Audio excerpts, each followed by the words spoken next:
Hello नमस्कार दोस्तों। Free digital study में आपका स्वागत है। आप पढ़ रहे हैं कक्षा 12वीं एनसीईआरटी गणित, जिसमें आप अध्याय 2 प्रतिलोम त्रिकोणमितीय फलन पर आधारित जो विविध प्रश्नावली थी इसके विविध उदाहरण कर रहे हैं। तो देखिए उदाहरण 9वां है, साइन इनवर्स साइन 3π/5 का हमें मान ज्ञात करना है। तो देखिए यहाँ पे यदि हम देखें तो डायरेक्टली हमें लगता है कि साइन इनवर्स से साइन काट दिया जाए तो 3π/5 मतलब 108 अंश उत्तर हो जाएगा। तो बिल्कुल नहीं 108 अंश हो सकता है, क्योंकि हमें पता है जो साइन इनवर्स एक्स का परिसर होता है -90 और +90 के बीच होता है। तो यहाँ पे जब 108 आंसर आएगा तो वो परिसर के अंतर्गत नहीं आएगा। तो देखिए हमने लिखा चूंकि साइन इनवर्स एक्स का परिसर -90 से +90 तक होता है, अतः जो हमारा सवाल था साइन इनवर्स साइन 3π/5, इसमें जो है हम डायरेक्टली साइन और साइन इनवर्स को नहीं काट सकते हैं, क्योंकि 3π/5 मतलब 108 अंश यहाँ पे उत्तर बचेगा और 108 अंश हम उत्तर इसके अंतर्गत नहीं ला सकते हैं। तो देखिए ऐसी स्थिति में आप क्या करते थे, हमने आपको बताया था या तो आप जो 108 है इस 108 को आप 180 माइनस थीटा लिख पाएंगे कि 180 प्लस थीटा 360 या 360 प्लस थीटा। तो देखिए 108 को केवल 180 माइनस थीटा ही लिखा जा सकता है। तो कहने का मतलब है कि 108 को आप कितना लिख पाएंगे, 180 माइनस 72 लिख पाएंगे। तो यहाँ पे यदि हम पाई के रूप में बात करें तो 180 को पाई लिखते हैं। अब देखिए 72 को कैसे लिखेंगे, तो ध्यान रखना π/5 का मतलब होता है 36। अब 36 दूनी 72, तो यहाँ 2 का गुणा करेंगे तब यहाँ 2 का गुणा होगा, मतलब यहाँ 72 होगा 2π/5। तो हम क्या करेंगे 180 माइनस 72 लिखेंगे। तो देखिए हमने लिखा साइन इनवर्स और फिर कोष्टक बनाया साइन, और यहाँ पे देखिए जो यहाँ 108 अंश लिख रहा था 108 अंश को हम 180 माइनस 72 लिखेंगे। और यहाँ पे और आगे यदि आप सॉल्व करते हैं तो देखिए यहाँ पे साइन इनवर्स तो है ही, यहाँ साइन 180 माइनस थीटा वाला फार्मूला बन जाएगा। और चूंकि आपको पता होना चाहिए कि साइन 180 माइनस थीटा बराबर होता है साइन थीटा, तो यहाँ पे जो है साइन थीटा आ जाएगा, मतलब यहाँ पे साइन और थीटा मतलब यहाँ पे 2π/5 आ जाएगा। अब देखिए साइन और साइन इनवर्स आपस में कट जाएंगे तो फिर 2π/5 हमारा उत्तर आएगा, और 2π/5 का मतलब है 72, और 72 इस अंतराल के अंतर्गत आता है, मतलब इस परिसर के अंतर्गत आता है, इसलिए यही हमारा अभिष्ट उत्तर हो जाएगा। देखिए अगला 10वां उदाहरण है, दर्शाइए कि मतलब सिद्ध करना है sine inverse 3/5 minus sine inverse 8/17 का मान जो है बराबर होता है कॉस इनवर्स 84/85। तो देखिए हमें LHS साइड लेंगे और RHS के बराबर सिद्ध करेंगे। तो देखिए हमने LHS साइड ले ली है। अब देखिए साइन इनवर्स 3/5 में से साइन इनवर्स 8/17 को घटाना है। देखिए साइन वाला हमसे फार्मूला नहीं बनता है साइन को घटाते हुए, तो हम क्या करते हैं इसे 10 में चेंज कर लेते हैं और फिर इसे भी 10 में चेंज कर लेते हैं, क्योंकि हमसे दोनों 10 को घटाते हुए बन जाता है लेकिन साइन को घटाते हुए नहीं बनता है। तो देखिए यहाँ पे आप चेंज कर रहे हैं साइन इनवर्स 3/5 को 10 में चेंज कर रहे हैं। तो देखिए साइन का मतलब होता है यहाँ पे लंबवतीकर्ण, मतलब यहाँ पे 3/5, तो लंब जी कर्ण हो जाएगा, पाइथागोरस प्रमेय लगाएंगे, आधार आएगा 4। अब हम 10 इनवर्स में चेंज कर रहे हैं, तो 10 होता है लंबवटे आधार, मतलब यहाँ पे हो जाएगा 3/4, तो यहाँ पे हमने लिखा 3/4। अब देखिए यहाँ पे अब साइन इनवर्स 8/17 को भी हमें 10 में चेंज करना होगा। तो इसके लिए चित्र देखिए, लंबवतीकर्ण मतलब यहाँ पे 8/17, पाइथागोरस प्रमेय लगाएंगे, आधार आ जाएगा 15। अब देखिए इसे यदि हम 10 में चेंज करेंगे तो क्या आएगा 10 इनवर्स, देखिए यहाँ पे लंबवटे आधार होगा मतलब 8/15 आएगा, तो यहाँ पे 8/15। तो इस प्रकार से इसे हमने 10 में चेंज किया और इसे 10 में चेंज किया। तो देखिए पीछे हमने कारण भी लिख दिया है, क्योंकि साइन इनवर्स 3/5 को यदि आप 10 में चेंज करेंगे तो इतना आएगा, और साइन इनवर्स 8/17 बराबर आएगा टेन इनवर्स 8/15। तो देखिए बिल्कुल हमने इसके स्थान पे टेन इनवर्स 3/4 और इस साइन को भी 10 में चेंज कर लिया है। अब देखिए ten inverse x minus tan inverse y वाला फार्मूला बन जाएगा। तो चूंकि आप लोगों को पता होगा कि टेन इनवर्स x में से यदि टेन इनवर्स y घटाते हैं तो आंसर क्या आता है, tan inverse x minus y बटे 1 प्लस एक्स वाई आता है। तो यह फार्मूला आपको यहाँ पे लगाना पड़ेगा। टेन इनवर्स x मतलब 3/4 और y मतलब 8/15। तो यहाँ पे होता है ऊपर x माइनस वाई, तो x माइनस वाई लिखा, और 1 प्लस एक्स इंटू वाई मतलब 3/4 इंटू 8/15। अब देखिए इसे हम कैसे सॉल्व करेंगे, बटे वाली संख्या देखें तो 15 और 4 है, तो 15 और 4 को हटाने के लिए हमें 15 और 4 का हर एक स्टेप से गुणा करना पड़ेगा।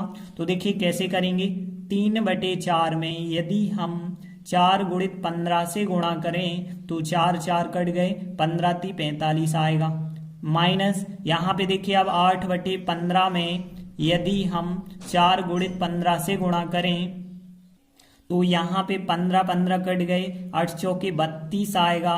फिर देखिए यहाँ, तो यहाँ पे एक में यदि आप 4 गुणित 15 से गुणा करेंगे तो कुछ भी नहीं कटेगा, 15 चौके 60 प्लस, अब देखिए इस संख्या में भी देखिए 3/4 गुणित 8/15 है, इसमें भी हमें 4 गुणित 15 से गुणा करना है, तो 4 कट गए, 15 भी कट गए, 8 3 24 आ जाएगा। और आगे यदि आप सॉल्व करेंगे तो देखिए हमें क्या प्राप्त होगा, यहाँ पे टेन इनवर्स, देखिए यहाँ पे इन दोनों को यदि आप माइनस कर देते हैं तो 5 में से 2 घटाएंगे तो यहाँ पे 3 आएगा, 4 में से 3 घटाएंगे 1 आएगा, और नीचे यदि हम टोटल कर देते हैं तो यहाँ पे कितना हो जाएगा, 84 हो जाएगा। आप देख सकते हैं यहाँ पे 10 में अभी आया है, लेकिन हमें कॉस में लाना है। तो कॉस में यदि आप चेंजिंग करते हैं तो कॉस में देखिए कैसे चेंजिंग होगी। यहाँ पे यदि हम बात करें 10 में है, 10 मतलब लंब बटे आधार, यदि हम देखें तो लंब का मान 13 होगा, आधार का मान 84 होगा। यदि आप पाइथागोरस प्रमेय लगाएंगे तो कर्ण का मान आपको 85 मिलेगा। अब देखिए यहाँ पे यदि हम चेंज कर रहे हैं कॉस में तो आधार बटे कर्ण लिखेंगे, और आधार का मान 84 है, कर्ण का मान 85 है, तो इस प्रकार चेंज हो जाएगा। और पीछे आप कारण लिख देंगे कि चूंकि यहाँ पे टेन इनवर्स 13/84 को यदि आप कॉस में चेंज करेंगे तो कॉस इनवर्स 84/85 आएगा। तो इस वजह से हमने इसके स्थान पे ऐसा लिखा है। तो देखिए हमें पूरा RHS प्राप्त हो चुका है, तो हम कह सकते हैं हमें RHS मिल गया है। तो हमने LHS साइड ली है और RHS मिल चुका है, मतलब यही हमारा सवाल जो है सिद्ध हो जाता है। देखिए अगला उदाहरण 11वां है, दर्शाइए कि sine inverse 12/13 plus cos inverse 4/5 plus tan inverse 63/16 इन तीनों का योगफल पाई के बराबर होगा। तो देखिए हम LHS साइड लेंगे और RHS के बराबर आंसर लाएंगे।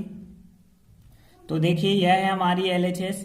अब देखिए यहाँ साइन कॉस टेन दिए गए हैं। अब साइन में कॉस तो हमसे जोड़ते ही नहीं बनता, हमसे तो केवल टेन का बनता है जोड़ना। तो हम क्या करें, फिर इससे 10 में चेंज कर लें, इसे भी 10 में चेंज कर लें, और बाकी तो यहाँ पे 10 दिया ही गया है। तो हम सबको 10 में चेंज करके यदि सवाल करें तो बहुत आसानी होती है हमें। तो देखिए हम इसे 10 में चेंज करेंगे। तो देखिए आपके पास है साइन इनवर्स 12/13 है, इसे आप 10 में चेंज करना चाहते हैं। आप चित्र पे जाइए तो चित्र देखिए, यहाँ 12/13 है, मतलब यहाँ पे लंब बटे कर्ण होता है साइन, तो यहाँ लंब बटे कर्ण होगा। यदि आप पाइथागोरस प्रमेय लगाएंगे तो आधार का मान 5 आएगा। अब 10 में आप चेंज कर रहे तो लंब बटे आधार मतलब 12/5 हो जाएगा। तो यहाँ पे फिर हमें कितना मिल जाएगा, 12/5 मिल जाएगा। यहाँ पे भी यदि हम चेंज करेंगे तो देखिए कॉस इनवर्स 4/5 को यदि 10 में चेंज किया जाए तो क्या मिलेगा। तो देखिए कॉस होता है आधार बटे कर्ण 4/5, पाइथागोरस प्रमेय लगाएंगे 3 होगा लंब का मान। अब हम 10 में चेंज कर रहे हैं मतलब लंब बटे आधार, तो 3/4 यहाँ पे आ जाएगा। तो यहाँ भी 10 में चेंज कर लिया, यहाँ भी 10 में चेंज कर लिया, और जो कारण था वो कोष्टक में आपको पीछे लिखना होगा। तो देखिए हमने पीछे कारण लिख दिया कि साइन को टेन में चेंज किया तो यह आया, कोस को टेन में चेंज किया तो यह आएगा। अब देखिए यहाँ पे हम क्या करेंगे, इन दो टेनों को जोड़ेंगे। तीन टेन तो एक साथ हम जोड़ नहीं सकते, तो दो टेन एक साथ जोड़ पाएंगे। तो देखिए यहाँ पे आप देखेंगे आपके पास टेन इनवर्स एक्स और टेन इनवर्स वाई के योगफल का यह भी फार्मूला है, और नीचे बताया गया यह भी आपके पास फार्मूला है, जिसमें पाई एक्स्ट्रा के रूप में जोड़ा होता है। और ये कब लगता है, यदि x और y जो संख्या है उनका गुणनफल एक से छोटा हुआ, तब आप जो है यह फार्मूला लगाते हैं। यदि x y का गुणनफल एक से बड़ा हुआ तो यह आप फार्मूला लगाते हैं। तो देखिए यहाँ पे तो हम चेक करना चाहेंगे कि हम जिन x और y के बीच लगा रहे हैं उनमें क्या x y का गुणनफल एक से बड़ा है या एक से छोटा है। तो देखिए यहाँ पे हम x इसे मानेंगे और y इसे मानेंगे, तो हम चेक करते हैं एक्स वाई मतलब 12/5 गुणित 3/4। यदि आप इन्हें काट भी देते हैं तो 4 तेरी 12 हो जाएगा, मतलब 3 त्रिका 9/5 आएगा। अब देखिए 9/5 दशमलव में आप बनाओ तो 1.8 बना, और यहाँ पे जो एक्स वाई है वो आप देख पा रहे हैं कि एक से ज्यादा है, और एक से ज्यादा है इसका मतलब पाई प्लस के रूप में फार्मूला होगा। तो यहाँ पे आप लिख सकते हैं कि चूंकि हमें पता है टेन इनवर्स एक्स और टेन इनवर्स वाई का जो फार्मूला होता है क्या होता है, tan inverse x plus y तो होता है बटे 1 माइनस एक्स वाई भी होता है, लेकिन आगे जो है पाई जो है प्लस के रूप में होता है। और कब होता है, जब एक्स वाई का गुणनफल एक से ज्यादा हो। तो यह फार्मूला हमें बताना पड़ेगा। तो यहाँ एक्स वाई का गुणनफल एक से ज्यादा है, मतलब 1.8 आ रहा था, इस वजह से हम पाई प्लस यह फार्मूला लगाएंगे। तो पाई प्लस और फिर होगा यहाँ पे tan inverse x plus y होगा और बटे 1 माइनस एक्स इंटू वाई होगा। यह फार्मूला आपको लगाना पड़ेगा। और यहाँ पे एक टेन इनवर्स जो 63/16 है इसको तो लिखना पड़ेगा, क्योंकि दो टेनों में ही यह फार्मूला लगा पाएंगे। यदि और आगे आप करते जाएंगे तो देखिए पाई प्लस यहाँ टेन इनवर्स, देखिए बटे वाली संख्या 5 और 4 है, 5 4 का गुणा करना होगा हर स्टेप से। तो देखिए 12/5 में हम 5 और 4 से यदि गुणा करेंगे तो 5 कट जाएगा, 12 चौके 48 आएगा, प्लस फिर 3/4 में भी हम 5 4 से गुणा करेंगे, 4 कट जाएगा, 5 3 15 आएगा।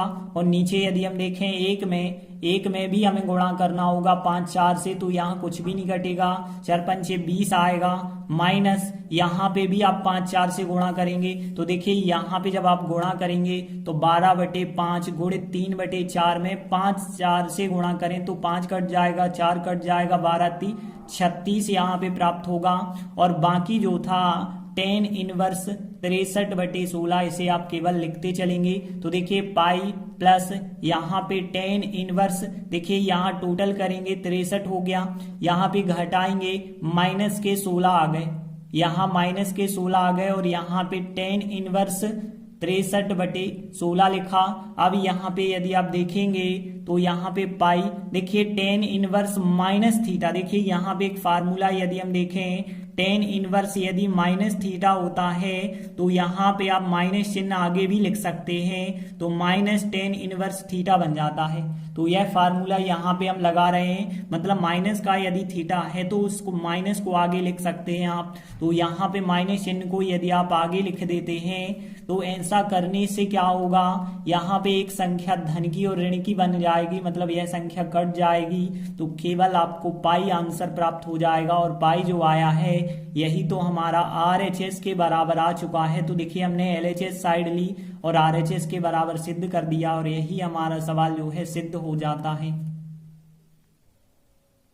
अगला सवाल देखते हैं, 12वां सवाल है tan inverse A cos x minus B sin x बटे B cos x plus A sin x को सरल कीजिए या सरलतम रूप में लिखिए, A बटे B tan x का मान -1 से बड़ा है। तो देखिए हमें इसे सरल करना है इस सवाल को। तो देखिए कैसे हम सरल करेंगे, यहाँ पे A बटे बी टेन एक्स दिख रहा है, मतलब A बटे बी टेन एक्स कहीं ना कहीं बनता होगा। तो देखिए यदि हम बात करें, पहली शर्त है यहाँ पे A बटे बी बनाना है, और A बटे बी कब बनेगा, जब A में आप B से भाग करेंगे। तो यहाँ अंश और हर के प्रत्येक स्टेप में हमें B से भाग तो देना पड़ेगा, एक तो B से भाग देना है, टेन एक्स भी हमें बनाना है। टेन एक्स कब बनता है, साइन में कॉस से भाग दे दिया जाए तब टेन एक्स बनता है, तो कॉस से भाग भी देना पड़ेगा, मतलब सीधी सी बात है हमें बी कॉस एक्स से भाग देना पड़ेगा अंश और हर में। तो देखिए यदि हम अंश और हर में बी कॉस एक्स से भाग देते हैं तो देखिए टेन इनवर्स, देखिए यहाँ पे ए कॉस एक्स है, अब हम भाग दे रहे हैं बी कॉस एक्स से अंश के स्टेप में, और यहाँ माइनस चिन्ह, देखिए यहाँ पे है बी साइन एक्स, लेकिन अब हम भाग दे रहे हैं बी कॉस एक्स से, और यहाँ पे फिर बटे में यदि हम देखें बी कॉस एक्स है और हम भाग दे रहे हैं बी कॉस एक्स से ही भाग दे रहे हैं, प्लस ए साइन एक्स है और हम भाग दे रहे हैं बी कॉस एक्स से। बी कॉस एक्स से क्यों दिया गया है भाग, हमने बताया क्योंकि ए बटे बी चाहिए, जब ए में बी से भाग देंगे तब ए बटे बी आएगा, और टेन चाहिए मतलब आपको कॉस से भाग देना ही पड़ेगा। और देखिए यदि आप और आगे करते जाते हैं तो टेन इनवर्स, देखिए यहाँ कॉस एक्स कट जाएगा, ए बटे बी आएगा, और यहाँ पे माइनस बी से बी काट दें, साइन बटे कॉस बन जाएगा, यहाँ पे टेन एक्स, यहाँ पे देखें बी कॉस एक्स कट जाएगा, एक आ जाएगा, प्लस यहाँ पे ए बटे बी भी बचा होगा, साइन बटे कॉस मतलब यहाँ पे टेन एक्स भी बच जाएगा। अब देखिए यदि हम एक फार्मूला की बात करें, tan inverse x minus tan inverse y वाला एक फार्मूला होता है, टेन इनवर्स यहाँ पे होता है एक्स माइनस वाई बटे one plus x into Y.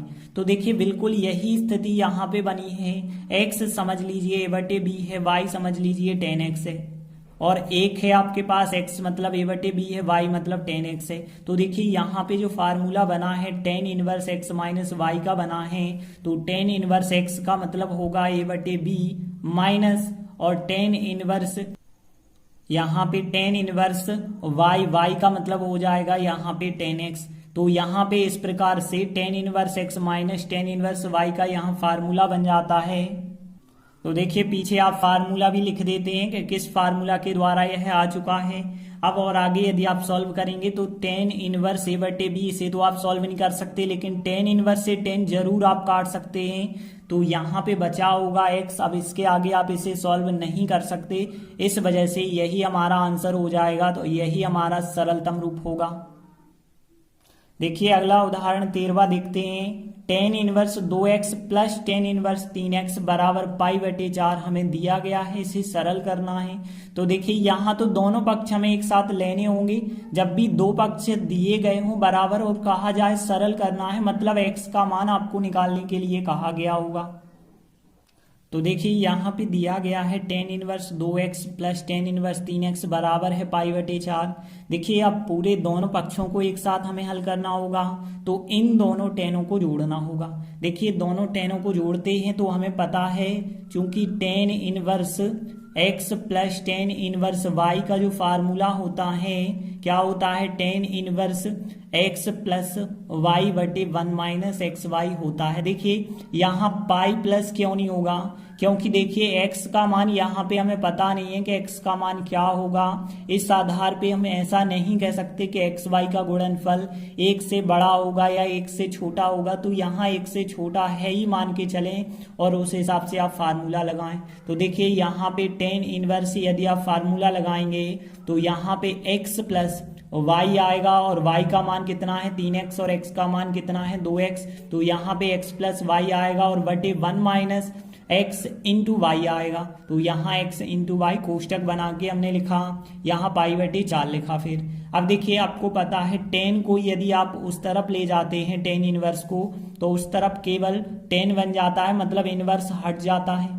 और यहाँ पे यदि इसे सॉल्व करेंगे तो 3 2 5x होगा, यहाँ पे 1 माइनस और 3 2 का गुणा करेंगे तो कितना हो जाएगा 6x वर्ग। अब देखिए यहाँ पे 5x बटे 1 माइनस 6x वर्ग है, और 10 45 का मान कितना होता है 1। यदि आप यहाँ से तिर्यक गुणा कर दें तो 5x बराबर 1 माइनस 6x वर्ग मिलेगा, और यहाँ से देखिए यदि आप सबको एक तरफ कर देते हैं तो 6x वर्ग धन के हो जाएंगे, 5x धन के हैं लेकिन एक ऋण का होगा बराबर 0। अब इसके बाद आपको दो गुणनखंड निकालने होंगे। तो यहाँ पे यदि आप देखें 1 का 6 से गुणा करेंगे, 6 एकम 6 और 6 एकम 6 में यदि हम गुणनखंड तोड़ते हैं, देखिए 2 और 3 में गुणनखंड आप नहीं तोड़ सकते क्योंकि -6 इनका गुणनफल हो रहा है। तो इस वजह से -6 गुणनफल तभी मिलेगा जब हम जो है एक धन की लेते हैं एक ऋण की संख्या लेते हैं। दोनों धन धन की ऋण ऋण की लेके आंसर आप नहीं ला सकते।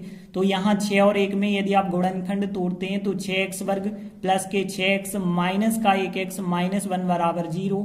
यहाँ से 6x कॉमन निकालेंगे तो x प्लस 1 आएगा।